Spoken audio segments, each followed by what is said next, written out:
So, gumagawa dito super party ulit. And ito talaga ang dream ng kahit sinong presidente o House Speaker. Gusto nila super party, walang oposisyon. That's why titingnan ninyo, what do they keep trying to do dito sa Maisog? They keep trying to prevent it. To the point na alam nila, halata sila. May mga sinususpindi ng mga mayor, yung mga governors and all that. Pag surprisingly, pagka doon nangyari yung Maisog. And what happens? Yun, parang may pushback sila parati. Parating may penalty for speaking against them. Or even if it's just in their imagination, lalo na dun sa imagination ng isang tao, hindi naman government official, pero grabe makialam, di ba?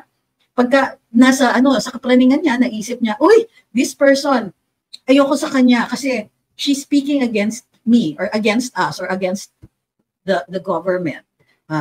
Let's remove them. Let's give it a little push. Mga ganyan. Di ba? Di ba? So, ano yung messaging dyan? Tapos, surprise, biglang may issue tungkol sa ICC. May briefing tungkol sa ICC about scenarios tungkol sa ICC. Kung lumabas ang warrant ng ICC, BS and a half, sinabi na nga ni Pangulo, hindi, we don't recognize it. It will not be served in this country. Walang papasok dito. Pero, nakapublicize yung briefing about what will happen about the ICC. What a coincidence. Pagkatapos ng rally, ICC. Duterte. Hindi naman masyadong halata, di ba? What's going on? Alam nyo ba na nakatanggap ako ng tawag nung nagsalita ako sa SMNI? Sabi, Rix, nagsalita ka daw sa SMNI. Sabi ko, oo, bakit? Anong pakialam ng Malacanang kung magsalita ako doon sa rally ng SMNI? Di wala ka ng chance na makabalik sa gobyerno. Bakit ko gugustuhin? Sabi ko, look, the both times na pinakialaman nila yung buhay ko, they didn't care what it looked like. Diba? They didn't care kung i-bash ako. They didn't even make any statement na, no, she didn't do anything wrong. Walang defense sa akin. At ang Pangulo mismo, talagang maiinis ka, magtatampo ka. Sabi, ang papalit namin, yung talagang media. Sige, anong pinalit nila? Mas magaling ba? So anyway, bagong alyansa. Ano yung pangalan niya? Yung totoong mahabang pangalan. It's alyansa para sa bagong Pilipinas. Pagawa ka. Pakit pa sila. Alyansa para sa bagong Pilipinas. And itong alyansa na to is actually yung Partido Federal plus yung, of course, Lakas CMD. At makikita natin in the crowd, of course, may mga nagtanong kasi sa akin bakit andun si former Deputy Speaker, former President Gloria Arroyo at pumapalakpak? Thank you kay Jing. So, why? She's Lakas, di ba? She's still a party member of Lakas and, well, she has to survive. So, ganyan po talaga ang ating mga politiko. Kung sino yung malakas, andun sila. Kasi otherwise, wala ka rin magagawa. Wala kang proyekto, wala kang pondo, ganyan ang standard panggigipit sa trapo politics, which actually is what we're seeing now. So, ano yung messaging na sinasabi natin dito? So, meron silang alyansa para sa bagong Pilipinas. Pero bago ba talaga? Unang-una, it's a return to trapo politics.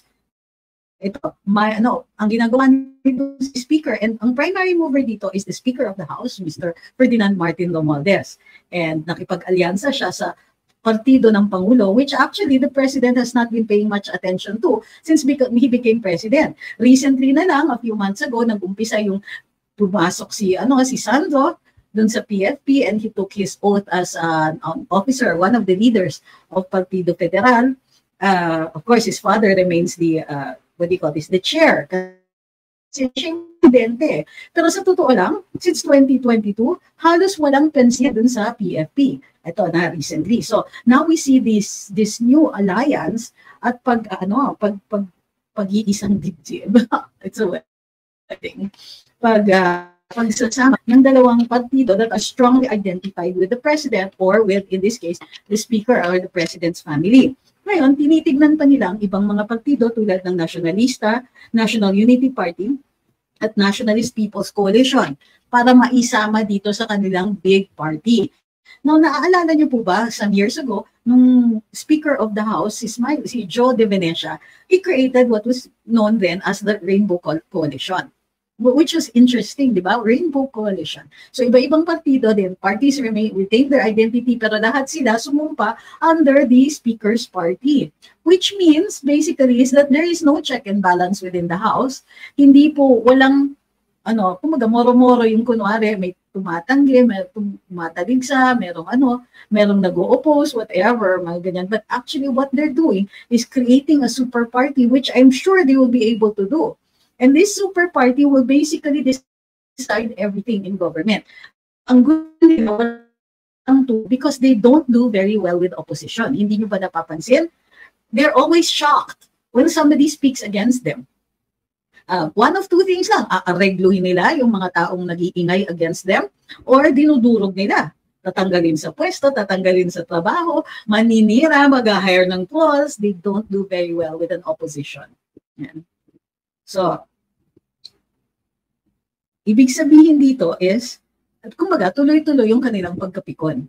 But if you will notice, ito yung messaging, which is why this marriage is really, marriage made in, well, ito, identified naman si Presidente with the PFP. So this is not a surprise. Kumbaga, the surprise is why did it take so long? Ngayon, ano yung mga sino-sino yung mga nasa PFP? PFP primarily has local officials. But Lakas has 1/3 of Congress. Ito sabi ni Ma'am Glenda, pumapapil na naman si PGMA, Hello Garci, globalisasyon, para siyang si Jinggoy na convicted. Hindi naman convicted si GMA, kayo naman. But yes, it is clear, GMA, while she is certainly a good politician, and yes, she is certainly very intelligent, she is also a political survivor. In other words, hindi siya tatagal sa politika kung hindi siya ganyan. Nagkakamilyan siya. Kung sino yung malakas, ay dun siya. Tapos magpapalakas siya dun sa partido na malakas. Thank you kay Red Chocolate. So, in that way, she gets what she wants, regardless of what position she holds. So, pa-cute, until ayan, malakas na naman siya. So, it was no surprise that she was Senior Deputy Speaker, di ba? Under the Marcos administration. And even under the Duterte administration, ang dami niyang nahingi. May mga appointees siya in key positions from the Duterte administration up to the current one. And nung tinanggal siya, Senior Deputy Speaker, demoted to Deputy Speaker, and then finally removed as any sort of speaker, andyan pa rin siya. And she kept saying nice things about the speaker. She kept saying na, this is nothing to be worried about. I am a good party person. I will toe the line. I am not plotting anything against this administration. Thank you kay Priel at saka kay Red Chocolate. Ganon yung mga niya, yung parang hindi mo masyadong halata, di ba? Na nakikita natin na she is trying to return to being favored, which is unusual. Because si PGMA is strongly identified with Vice President Sara Duterte, who came to her defense nung na-demote siya from Senior Deputy Speaker to Deputy Speaker. And so it is quite unusual to see her here upload, well, not exactly unusual, but parang unusual for her, considering her alliance with Inday. But considering the kind of politics she practices, yung really, dun ka sa malakas, then it's also not a surprise. Sabi ni Ma'am Susan, if not for FPRD, nakulong na yan si GMA. Well, yes, I understand that.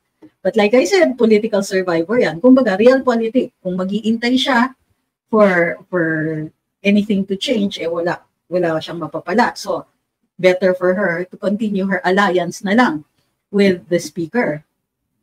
Sabi ni Feli, tiyempo-tiyempo lang yan. Attorney, hopefully it won't last for the next 4 years. What does that mean? Does that mean okay lang? Andun siya kay speaker, tapos pag si Inday naging presidente later on, in 2028, andun din siya? Is that something that we want? Is this the kind of politics that we want to practice? Ako, I'm not sure. I certainly believe that GMA is too smart for her not to be able to survive.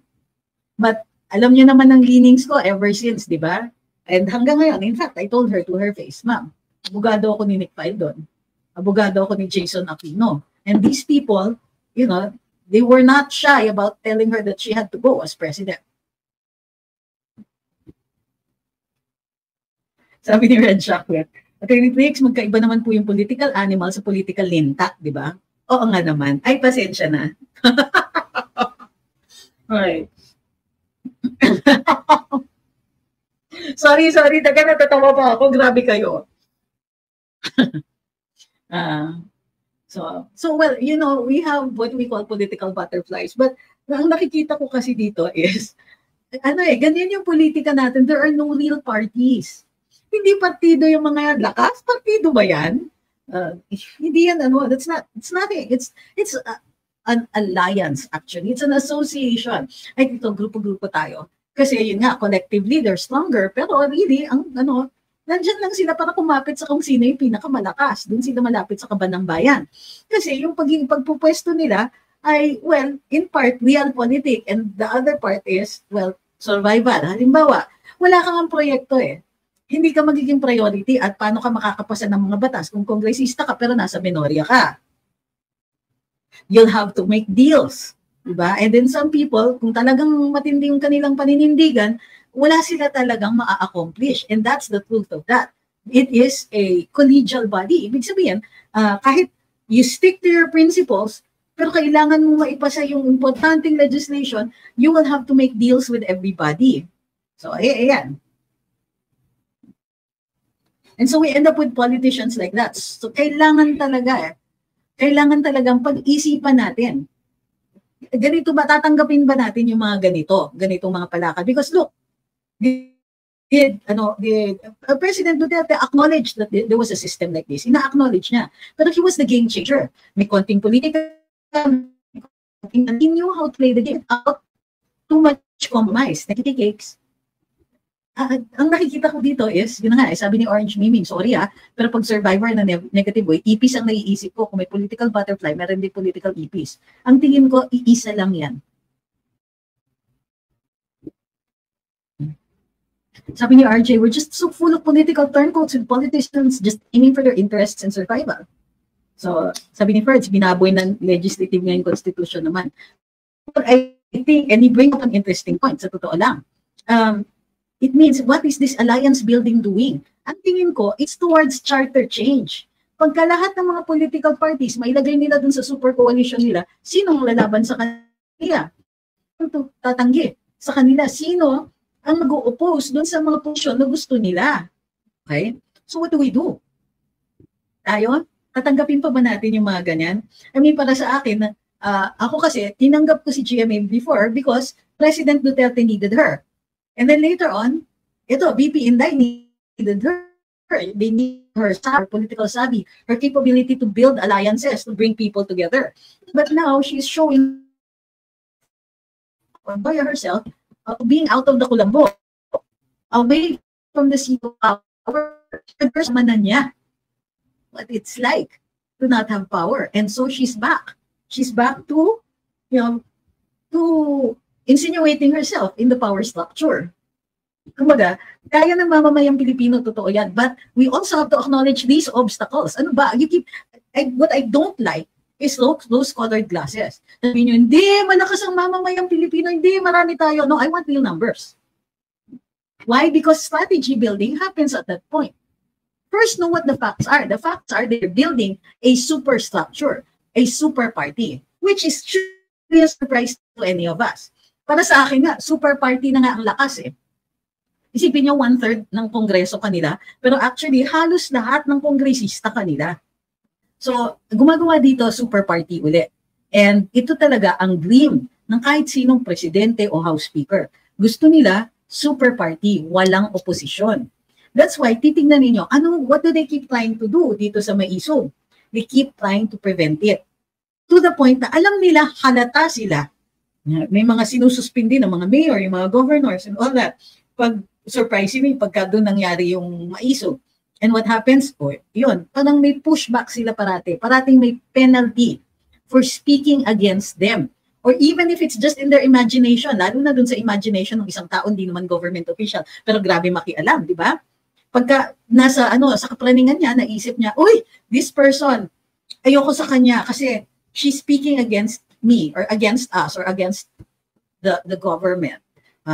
Let's remove them. Let's give it a little push. Mga ganyan. Di ba? So, ano yung messaging dyan? Ano ba? Tapos, surprise, biglang may issue tungkol sa ICC. May briefing tungkol sa ICC about scenarios tungkol sa ICC. Kung lumabas ang warrant ng ICC, BS and a half, sinabi na nga ni Pangulo, hindi, we don't recognize it. It will not be served in this country. Walang papasok dito. Pero, nakapublicize yung briefing about what will happen about the ICC. You know? Ay, what a coincidence. Pagkatapos ng rally, ICC. Duterte. O, hindi mo masyadong halata, di ba? What's going on? So, ang weird lang. Sabi ni Ra, pwede ka sana magsip-sip kay lang para makasurvive at iba mapaboran, pero hindi mo ginawa. Nanindigan ka. Yan mga kailangan namin mga taong bayan, hindi nakukurap, mga tulad ni Morales. Eh kasi naman, di ba, para sa akin, hindi maganda yung ginawa niya. Kasi una nakikialam siya. At wala naman siyang pwesto, wala naman siyang karapatan. Kung sana siya ay mismong itinalaga ng Pangulo upang gawin ito, then okay, I understand that. O sige, alis ako sa pwesto. Walang problema, ganyan talaga ang politika. At tumahimik ako. I just made sure na nabayaran yung aking mga ang mga tao ko. Pero nung pumasok na siya dun sa pangingialam sa pribadong sektor, nangingialam sa iba't ibang mga media, para walang magsalita laban sa kanila, iba yon. Iba na ang usapan na yon. Ay talagang walang choice, maninindigan ka talaga. And it is no longer about me. Kasi ako, mabubuhay ako eh, hindi naman ako manlilimos para makakain just because natanggal ako doon sa Aliw 23. Pero, clearly, if that can be done to me, it's going to be done. At nakikita ko, hindi pala ako yung una at hindi din po ako ang huli. Matapos niyan, na-convert pa yung panggugulgol, yung pang-oppress. Pumunta na dun sa mga rallyista. So, sa SMNI and all that. Alam nyo ba na nakatanggap ako ng tawag nung nagsalita ako sa SMNI? Sabi, Wix, nagsalita ka daw sa SMNI. Sabi ko, oo, bakit? Anong pakialam ng Malacanang kung magsalita ako dun sa rally ng SMNI? Di wala ka ng chance na makabalik sa gobyerno, bakit ko gugustuhin? Sabi ko, look, the both times na pinakialaman nila yung buhay ko, they didn't care what it looked like. Diba? They didn't care kung i-bash ako. They didn't even make any statement na, no, she didn't do anything wrong. Walang defense sa akin. At ang Pangulo mismo, talagang ka, maiinis ka, magtatampo ka. Sabi, ang papalit namin, yung talagang media. O, sige, anong pinalit nila? Mas magaling ba? Napakalinaw ba mag-explain? Oo nga pala, hindi nag-explain. Oh. So, yun yung And look what they're doing. Para sa akin, it's all of a piece. Tignan niyo. Ito yung inaatupag nila, ha? Lumabas na ang surveys. Okay? Lumabas na, nabagsak sila sa surveys. Tapos ito ang nire-reseta nila. Ito po ang response nila. Ang response nila, hindi, magpalakas tayo, magpalawak tayo. Pagkain, tubig, kuryente, transportation, internet, nagkakalekat-lekat, ang taong bayan kulang sa trabaho. Tapos ito ang pinapakita nila, nagka-create sila ng super party. Saan ka nakakita ng ganyang ka-insensitive? Saan? I do not understand kung bakit nakita na nila na sunod-sunod lumabas, self-rated hunger, the highest since COVID. Bagsak ang mga ratings nila, bagsak lahat sila sa mga mataas ang presyo at tumataas uli. Lumabas na naman, pataas na naman uli ang inflation for this month. Higher than last month. It is now a trend. Ano yung gusto nila? They're going to tell their trolls, sabihin niyo all over the world naman mataas ang presyo. Yes, but all over the world, they're trying to make things better for their citizens.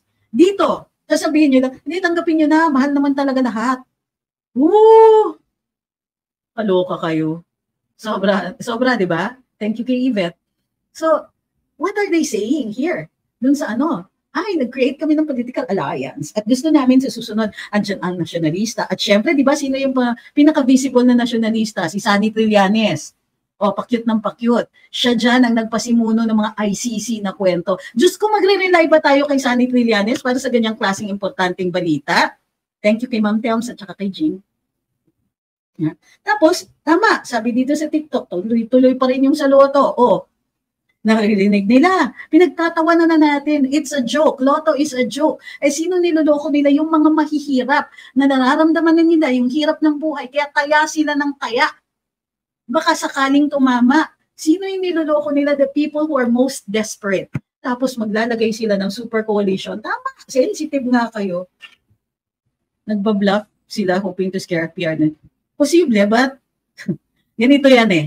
Sabihin ni Presidente, hindi papasok yan, hindi papasok yan. Tapos makakapasok. Tapos sabihin niya, oh, I was caught by surprise. Or, oh, andyan na eh. Oh, andyan na. Ako, I don't care. Kasi sabi ni Presidente Duterte, di sige, kulong nila ako para sa akin. Sige, testingin natin ang sentimiento ng taong bayan. Sabi ni Pimo Daimao, oo, yung survey sa hunger, 14% na daw. Mas mataas na yun. Totoo. At umaakyat. Yun yung problema ko, umaakyat. Inflation, umaakyat din. Hunger, umaakyat. Self-rated, inflation, umaakyat. Ang galing. Mga sweldo lang ang hindi. Sabi ni Ma'am Victoria Cruz, paano ba masabi na ang inquiry na Fidelix ay patigil ng mga senador para di daw magalit sa politika? Maihiwalay ba sa politics? Nasa politika lahat. Totoo yan. Galit pa rin ba kayo kay Jinggoy? Okay lang yan. Pinanood ko ulit eh. Natatawa-tawa ako eh. Kasi, feeling, yeah. Weren't you, you have a case for ganito. In so year. Inasuhan ka ng ganyan. Now, Mr. Morales, I want to tell you who you are. Pinanood ko ulit. Yun yung pagkakamali ko na inis tuloy ako. I'm sorry. Natatawa ako sa kanya. Sorry. Hindi ako makadecide kung ano yung role niya dito. Uma-acting siya, obviously eh. Kung siya yung super villain o siya yung komedyante. Hindi ako sure. So, paalam niyo, paano?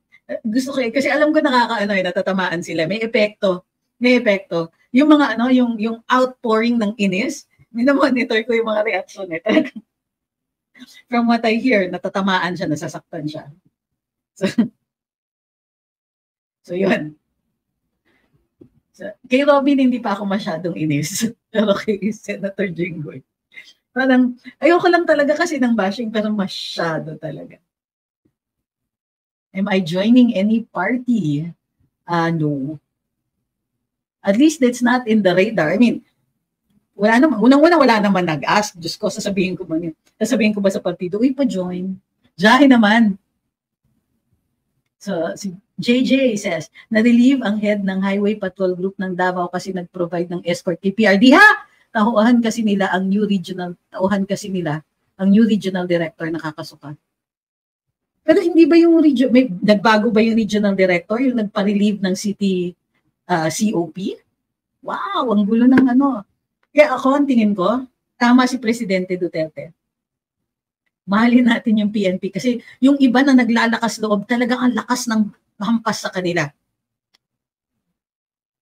Ang lakas ng hampas sa kanila. So when some of them ay nagsasabi ng totoo or magsasabi ng yung kahit objective yon pero hindi maganda para sa administrasyon, nahahampas talaga sila. Kaya mahalin natin yung PNP sa totoo lang. Yung iba sa kanila, tinitiis na lang nila. Ang mga generals, yung mga nandun sa top, well, bigay na natin yan. Kanila talaga yun eh. Pero yung rank and file, sa totoo lang, kung alam lang ng presidente, kung ganong ka sama ang paningin nila sa kanyang administrasyon, I assure you, Mr. President, kabahan ka dapat. Sabi ni The House of Wolves, overheard, pinapabilis paglabas ng fund para sa mga projects na nakabinbin for election kaya kasi nga wala silang achievements. Ito na mag-i-eleksyon na, anong iyayabang nila? Ang tagal nilang natulog. Ang tagal nilang, uy, ang sarap, nasa pwesto kami, join, lipad, concert, event, paayos ng Malacanang para may event na naman, party.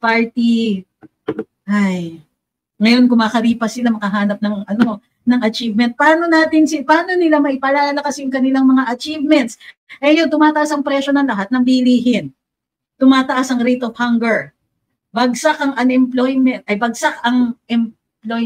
tumaas ang unemployment at nakakaloka ang PCO. Tumaas ang unemployment tapos ang pinost nila ay ang galing-galing bumagsak ang unemployment. What is going on? Huling-huli yung blatant lies.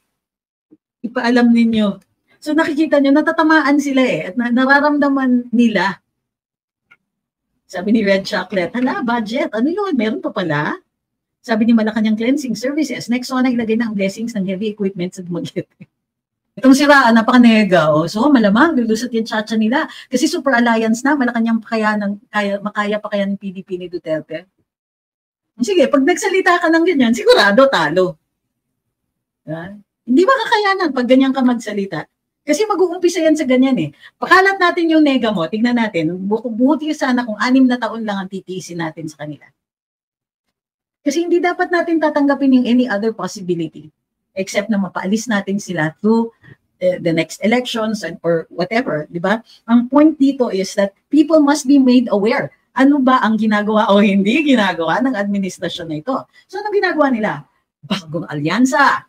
Anong ginagawa nila? Pulong-pulong, party, concert, biyahe, ganyan. Tapos, magpapalabas ng mga, kunwari, ang dami-dami nilang nagawa. Pero yun na nga, sabi ni Presidente, in only 2 years, ang dami-dami nagawa. Hindi nga lang niya masabi, ano exactly ang ginawa nila? Ano yung achievements? Tingnan nyo, meron ba siyang bagong ribbon cutting na infrastructure project ng DPWH? Di ba usually kung makaripas sila na, announcement, bukas na ang ganitong road, bukas na ang ganitong bridge. Yun, sabi ni Ami, I can't forget, naglabas ng wrong info ang PCOO para ikaw ang sisihin, tapos ikakot siya abang tunying ang naglaslas ng issue sa vlog niya yun, parang yun pala ang operation ni First Lady. Yes po. Yeah. So yun. Yeah. Alam niyo yung nagtrabaho talaga nung time na nakaupo ako was the office, yung secretary's office. Yung ilang mga tao who were there, and of course yung mga matagal na, yung mga plantilla, finance, all of that, yung mga yan, maintenance, all of these, sila, yung tunay na nagtatrabaho talaga. Iba talaga. Yung yung parang nagkatiwala talaga ako dun sa mga plantilla ng OPS noon. They're so hardworking, kaya nakakahiya, di ba, papasok ka na late. So papasok ako, 7:00 nasa office ako, kasi sila, walang nalilate, 8 o'clock nasa opisina na lahat sila, trabaho dire-diretso, walang tutulog-tulog noon. Tapos yung mga staff ko sa Office of the Secretary, lahat ng research, lahat ng legal, lahat ng implications, yung mga ganyan. Tapos yung mga nandun sa sa mga monitoring, pagka 2 AM labas na lahat ng mga speeches ng presidente naka-transcribe na. Yung mga yun nakikita ko, nagtrabaho talaga sila. Tapos the nerve na maninira sila ng ganyan lang. Okay lang, ako lang siguro sana ang nasiraan. Pero yung totoo niyan is that it was such a big collaborative effort. Tapos para lang sa kanyang comfort, ganyan yung trabaho. Gusto natin matapos yung mga ganyang klaseng trapo na politics. Sabi ni GOD, ang dami pa kasi naniwala kay Jinggoy, may parinig na nga si JV the Good One. Excuse me, para sa akin, medyo neither of them. JV the Good One, tignan mo nga kung nambabash siya ng mga troll, nagtotroll siya ng mga people who comment on the West Philippine Sea pag hindi katumbas nung kanya, pag hindi pareho. Sabi ni Yen, walang bagong Pilipinas, lahat yun invento lang. Nyemas na Pinas, kawawa naman, lagi na lang. Tapos, di ba gasgas na gasgas, bagong Pilipinas, talaga? Parang, hindi man lang inventive, di ba? At least si Marcos Sr., bagong lipunan. Tapos may libro siya, may doktrina. Thank you, Jello. Meron siya talagang kung ano-anong, he built a framework, a legal framework, may infrastructure and all that. Naku, ito, nag-announce, bagong Pilipinas. Pero hindi nila alam kung ano yung purpose, walang nakalagay. This is the goal, this is the aim. Ito yung mission and vision, ito yung statement natin. This is the operational manual, this is what we're going to do. Bagong Pilipinas is this concept. Concept paper, wala silang naipakita sa atin, tapos they expect it to work. Sabi ni Al, excited na ako sa SONA ni Kaponjo. Dami daw achievements, sana maramdaman ko. So, ang gagawin nila in the next month, maghahanap sila ng mga achievements at actually, nag-umpisa na. So, naglabas ang Office of the President ng memo. Ayoko pakita na makikita kung si kanino ko hiningi eh. So, nakalagay, please list your achievements for the past year. So, which obviously means, hindi gaya ng dati. Dati yung reporting yan buwan-buwan o linggo-linggo. Linggo-linggo may reporting. Kung ano yung ginawa nyo, base dun sa utos ng presidente, ga-update ka. Submit yun sa executive secretary, gagawa siya ng briefer, bigay sa presidente. Parang presidente, aware parati sa ginagawa ng mga cabinet secretaries. Ginagawa ba yun ngayon? Dinig ko, hindi. Kaya, nag-order ang Office of the President, o kasi ginagawa na yung SONA, pakisumitin naman yung mga na-achieve ninyo. Ibig sabihin, hindi nila alam. Ibig sabihin, sino bang in charge? Hindi ba may presidente at nagmamando dyan? O, gawin ninyo to. O, nasa na yung inutos ko? Wala kayong follow-up? O hindi ninyo alam kung anong ginagawa ng cabinet secretaries ninyo? Hindi nyo kinakabayo man lang? Pero ang totoo niyan, kahit hindi kayo supporter ni Duterte, kung hindi kayo sang-ayon dito sa masamang pamamalakad ng administrasyon na ito, okay kayo. Sabi ni Hani, inform nyo kami kung kailan kayo pupunta para ma-inform yung kasamahan ko. Why don't you organize a maisog there? At sigurado ko, tagaan nyo sa boto, pupunta talaga ako. Kung meron kayo, kahit maliit lang na gagawin, hindi man kailangan malalaki. Ito yung sinasabi ko, kahit dito locally, magsama-sama tayo kahit 20 lang. Tapos pag picture, post, lagay natin dito, may isog tayo. Sabi ni Orange, may netizen dito, nagpapapansin sa'yo, nakakamping daw siya at kaya daw di sila sumasali sa resistance ng maisog because they don't like the Dutertes. Ako, I understand that. Hindi sila talaga aligned. At least they're consistent. Pero it is still good to know para sa atin na may tumutuligsa, na opposed pa rin sila with this administration. Ibig sabihin, hindi tayo nag-i-imagine. Nararamdaman din, kahit hindi nga kalyado natin, nararamdaman nila yung hirap ng buhay. Alam nila yung mali na ginagawa. Sabi ni Feli, mahirap talaga kung palagi kang nasa biyahe, di mo nakikita ang mga pangyayari sa buhay, sa bahay mo. Mismo. Well said, ma'am. Sabi ni Ma'am Manuela, achievement ng admin na ito ay ang pagnakaw at pagkikitil ng freedom of speech. Yun. Uy, no, yung kagabi ba yan? Yung kay Pangulo? Uy, kay Pangulong Duterte, sorry.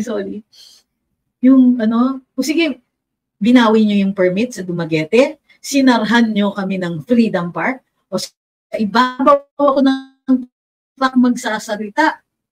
Tapos, konti lang yung ilaw, kasi syempre makeshift lahat. Alam nyo, sa totoo lang, kahit walang ilaw, lahat ng may cellphone doon magpapailaw kay Duterte because you can no longer stop this.